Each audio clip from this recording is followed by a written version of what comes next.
Hey everyone, this is GC here. Coming back with you guys for another update. It seems like the market's doing really well. Or I guess it's more green than more red. I think the main reason why it is like this is because of what the U.S. Treasury recently announced. They didn't announce that there was gonna. They put out like a roadmap and a framework for cryptocurrencies. And let me see. So like first good sign, 21K for Bitcoin. It's still up there, right? Bitcoin is right now at 21,700. So there's an increase. I don't expect this to like moon or like get any higher. I wouldn't be surprised if it goes down more after this, just because there hasn't been any good news really. I think the only news that I know that I'm looking forward to is probably going to be the Ethereum 2.0 or proof of stake happening. I know they've done multiple tests, like the Rospinnet. So, and all those have been very successful. So those are all really, really good signs for it, right? So, and I think that's going to happen late August or September. But yeah, I do know that also a lot of investors who are very bullish on it kind of put in their investments into the proof of stake pretty early, or when things were really good, like when Ethereum was around like 3K, 4K. And yeah, unfortunately, yeah, a lot of those people are like 50% under. So it is what it is. But you live and learn. So yeah. So what I was saying, the U.S. Treasury develops a framework for international crypto regulation. So I think the biggest thing you have to understand is that the United States must continue to work with international partners on the standards for development of digital payment architectures and CBDCs, central bank digital currencies. My opinion, what this really means is that the United States, wants to be the center of cryptocurrencies, especially for stablecoins. It's just how the US is, right? Whenever there's something very lucrative or there's a lot of money flow, especially when it comes to the global economy, the US wants to be at the center. So doesn't matter if other coins or other countries have their own stable coin representing their fiat or backed, that's pegged to a one-to-one of their fiat currency. The US wants to be in the center of it all, pretty much, and that's what they're pretty much gonna push for. That's just my opinion. I also highly doubt they're gonna create their own stable coin. I think they're probably gonna use a known stable coin that is already widely used. I highly doubt it's gonna be Tether, just because Tether is known to be very shady. Also, it's never been audited. They always like dodge it. And it's already been known that they're not really pegged to one to the US dollar.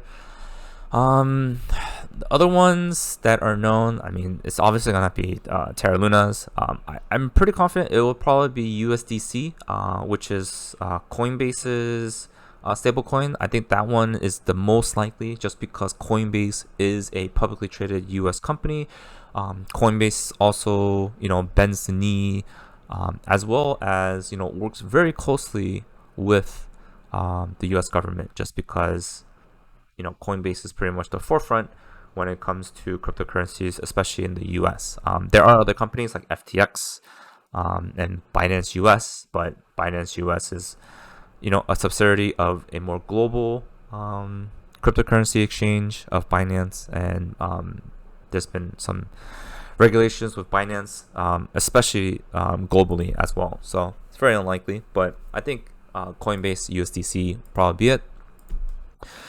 Celsius is able to save themselves from, I guess, their liquidation that happened with them. It seems that FTX helped them out, bailed them out, and not quite sure. No one really knows the exact deals or what was approved, right? But it seems like a lot of money is being moved over to FTX after this, right? 21, almost 22K wrapped Bitcoin was moved over. You can see here a lot of Bitcoins being moved over, right? You can see here a lot of Ethereum is being moved over to FTX. So it does seem that Celsius has been bailed out, and FTX is pretty much saving them. So saving grace. Another news that is not Celsius, but it is more around, I guess, BlockFi. I think FTX looked into BlockFi, and I think I don't know if this is news, if it's true or not, but I think FTX walked away or FTX helped them out. But either or, if you do have, um, any coins staked in BlockFi, it may be best to check up on this. I have actually some in BlockFi, and I'm now tempted to just remove it, just because I don't really believe in BlockFi. Just because apparently their financial records is a joke, based on what I read. Now, another thing I want to talk about is Solen. Solen is a lending protocol within the Solana network. There's this huge controversy where pretty much this whale put in a lot of money, right? So pretty much it was 5.7 million Solano has deposited, which is worth $170 million. But pretty much he took out a loan with that as collateral of 108. And pretty much what would happen if Solana dropped to $22.30, pretty much all of that would be liquidated, and this would impact 20% of borrowers, which was $21 million. Based on what I was researching, this would have caused chaos, put strain on the Solana network. And if you guys don't know, Solana network is known to be to be congested, to be like shut down, and just whole lose a problem, in my opinion. But pretty much this liquidation would have caused tremendous issues with Solana. So what they proposed was for within a DAO was to take over this person's wallet, and essentially save Solen and Solana from the heartache of if things did happen. Now this did get approved, and the issue with it was that the time to have this approved was a very short span, and pretty much majority of the votes was by a single person, which goes to show you, and people are saying that Solana is not centralized. There's been a lot of articles about even the Solana validators aren't decentralized. This also shows that there's some sort of centralization just from Solana itself. And you can go into the art. This guy actually he actually provided some like reasons why Solana is not centralized, but his arguments are weird. He brings up Ethereum, saying that Ethereum node validators, there's like Teku, Prism, what is it, Infura, and Pocket, and they're pretty much like everyone's using, I think, like Teku and Prism, and therefore it's not centralized. Fine, sure, but like he also says that Solana is like very young in the crypto space, and then even like the token distributions, but all of those don't make sense, because I guess the validators for Solana, when you look at their transactions, they're mainly performed by Solana, and even the I guess validators in the Solana network don't get the proposals. It's usually the proposals are done by the Solana node validator. Token distributions, majority of the token distributions, or a portion of it, is is for Solana, not really distributed evenly, and then the only one blockchain software client is what he's referring to when he compares it to the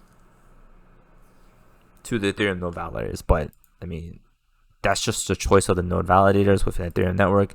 I'm pretty sure this will bite in the butt for Ethereum later on, but at least there's options, right?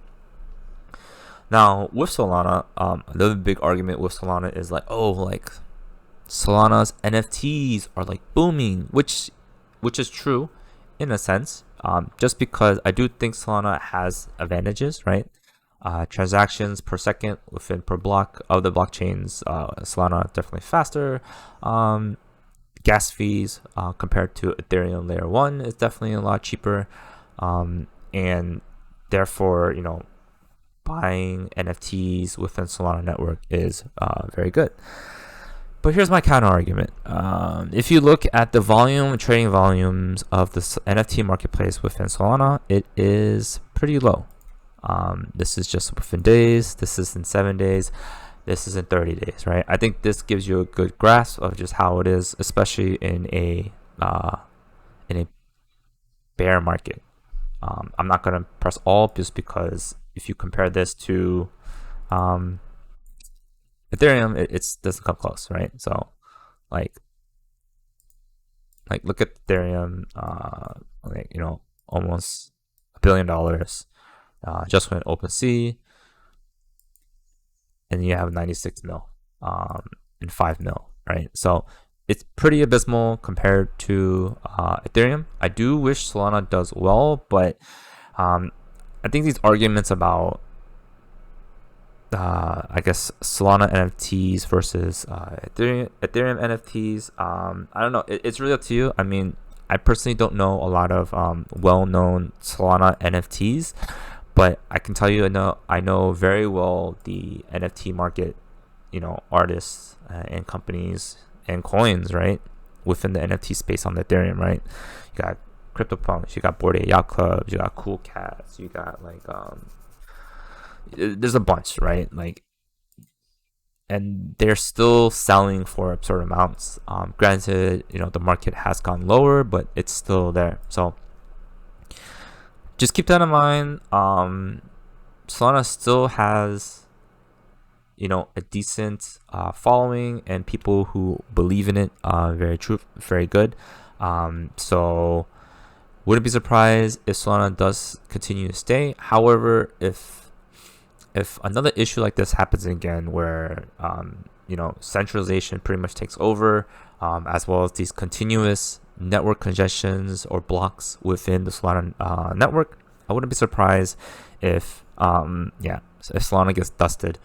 Just because right now with Ethereum, as well as a lot of other coins, they're improving, they're making better upgrades, better proposals within their blockchains to make them more efficient, and things like that. So yeah, I hope you guys find this interesting, useful. But yeah, I'll catch you guys later. Juicy out.